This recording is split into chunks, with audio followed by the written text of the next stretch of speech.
now. A good friend of the show's Greg Swenson, Republican Overseas UK spokesperson, good friend of mine. Greg, a very good evening, welcome, or afternoon, I say. Welcome to the new Drive Show. How are you, my friend? Great to see you, Jeremy. Good luck with the show. Thank you, my friend. Lots to talk about. Let's start with the fact that this report overnight, riot police storming a Colombian campus and dragging pro-Palestinian protesters from a barricade. I made the point earlier to Freddie Gray. There are two sides to the argument about what happened. We all know what happened on October the 7th and the abhorrence. I have many, many Jewish friends who will say that life has never been the same since. They have been abused.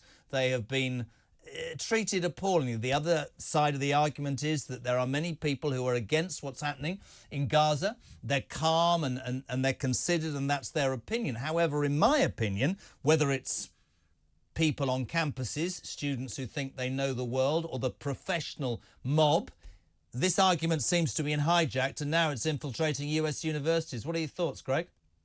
Yeah, it really has, Jeremy. It's completely insane, frankly. And you mentioned these professional rioters or protesters, I guess is the polite word. But look, many of the students are impressionable, young, and misguided children in many ways. But also there's a lot of non-students involved in these so-called protests and these occupations. The building that was stormed last night by the protesters at Columbia is called Hamilton Hall, named after Alexander Hamilton. It was also taken over in 1968 by protesters at Columbia. So there's a bit of history there, but you have to understand that so much of this is backed by these professional, divisive sort of, protesters. Again, I'll use the term lightly, but backed by George Soros money, by the Rockefeller brothers. It's amazing what happens to foundation money when it's passed on for 5 generations. I don't imagine the Rockefellers in the late 1800s and early 1900s would be woke protesters, but that's what we have right now, and it's really a shame. It's really interesting, actually. Interesting is the wrong word, Greg, so forgive me, but you look at it, and I mean, I talk about my kids the whole time. I have this argument with my 21-year-old some time ago, and I say to her, listen, I really respect the fact that you've got an opinion, but you are never going to get me to not have mine. You're never going to say you're a sexist, misogynistic, fascistic, racist old man who should be... No, listen, I have different opinions to you. So I welcome the fact that the younger generation has opinions, but I see a generation that attaches itself to things it doesn't know a lot about simply for... I don't know. I mean, Freddie Gray said it's all about content online. Everybody with a heart and a soul in the world doesn't like what's going on in the Middle East, right? Nobody with a heart and soul can like what's going on in Ukraine, but these are kids. To me, it's just, it's symptomatic, and maybe I'm getting old. You know what I mean? No, I mean, obviously they don't have the world experience, but they're also, as I mentioned, very impressionable and misguided by these professional protesters, and they move around to different campuses.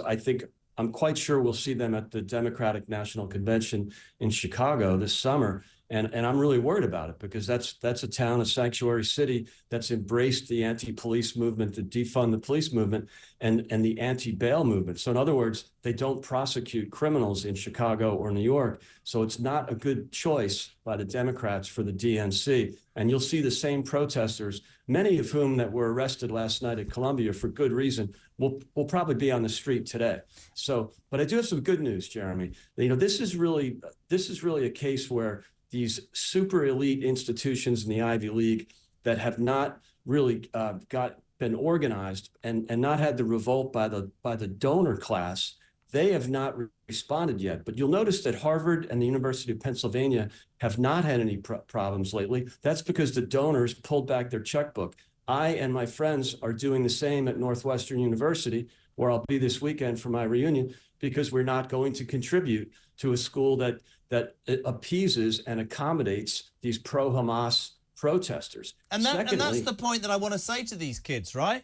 That I get what's happening in Gaza. I don't want 30,000 people to lose their lives, but I would very much like these kids, right, to go and speak to some Jewish families who have relatives after that genocide on October the 7th. And I got told off for saying that once. It was genocide, what they did to those children, what they did. And a friend of mine who's Jewish said to me something, Greg, that really resonated with me just after October the 7th. And they said to me, look, the thing about being Jewish is we all know what happened you know, 6 million of us were gassed for being Jewish. And that is in our DNA. And, you know, like with your kids, you talk to your kids about the birds and the bees. When you're Jewish, at some point as a teenager, your parents sit you down and explain what happened to your forefathers and foremothers. And that sits in your DNA forever. And I cannot understand these people walking up and down streets going, oh, we're pro-Hamas. This is a terrorist group who wants to obliterate and end the existence of Jewish people. And that is appalling. Yes, you'd think at an elite university, you know, the students would be taught the definition of genocide, which clearly does not apply to Israel, and where it does apply to Hamas, if you look at the definition of genocide. But the other good news, or at least silver lining of this, Jeremy, is the other universities, you know, aside from these upper elite universities, UCLA, you know, the Northwestern, which is in Chicago, just north of Chicago, Columbia here in New York, Brown, of course, in Rhode Island. Notice they're all in blue states. If you know, I saw a great clip earlier today here in the U.S. on Fox of the University of North Carolina. The chancellor of the University of North Carolina went out to the protest, removed the Hamas flag that these so-called students had put up and replaced the American flag. He put the American flag back up. The frat bros and the great women of undergrads from the University of UNC defended the chancellor. They sang the national anthem. There's hope for this country. You saw it at the University of Florida, the University of Texas.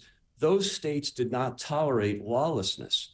Good. It's good to hear, because we have it here, and there are many people. You know, we had the argument at the St George's Cross flag the other day. It's, you know, unfortunately the far right make a mockery of the fact that many just normal British people want to reclaim that flag and be proud of that flag. Before you go, Greg, you're going to know I'd be a part of this show as we head towards that election. It's my favourite subject. A man who hardly remembers his name against a guy facing 4 criminal charges, one of which is ludicrous. Where is it at? Is it galvanizing the American public yet?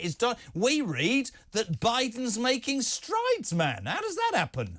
Yeah, I mean, Biden came back in the polls a little bit in the last few weeks, but this week, I've been here for a few days in New York. This trial is going against the Biden machine. It's quite obvious to Americans, and especially independents, that Biden is behind all these trials. It's not working.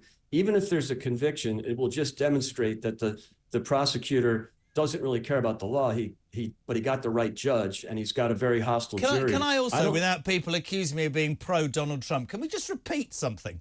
The prosecutor stood to be elected on a manifesto. The #1 point was, I'm going to bring down Donald Trump. That just about sums. I mean, I think our systems are pretty rubbish, but that's appalling, whoever you are. It really is. Same with, there's several of the prosecutors, Fannie Willis in Georgia, they ran on the theme of, I'm going to get Trump.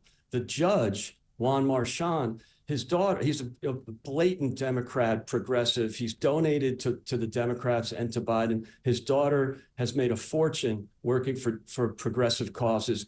These are really anti-Trump people. So, you know, he's in a very hostile environment here, but the trial is not really going the way that the prosecutors would prefer. If there is a conviction, it will be completely outrageous.